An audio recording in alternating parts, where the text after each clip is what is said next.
Tervetuloa Japanin matkat-kanavalle.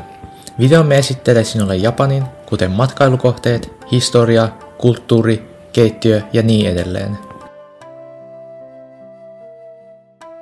Tänään esittelemme sinulle kissatemppelin nimeltään Gotokuji.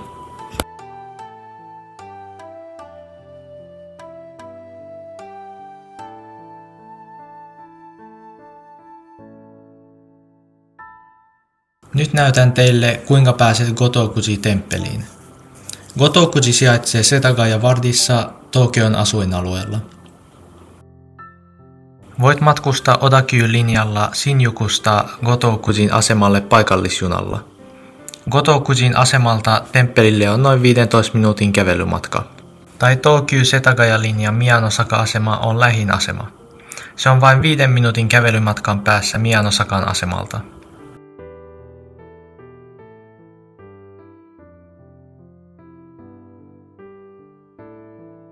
Gotokujin temppelin sanotaan olevan onnenkissojen syntymäpaikka.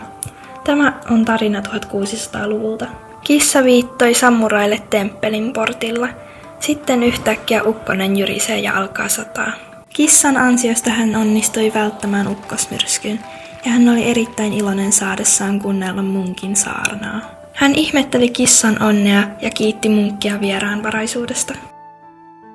Gotokuji rakennettiin uudelleen vuonna 1633 samurain tuella. Muuten tämä alkuperäinen temppeli rakennettiin noin vuonna 1480 osaksi Setagayan linnaa. Setagayan linna on tällä hetkellä hylätty, mutta rauniot ovat edelleen lähellä temppeliä.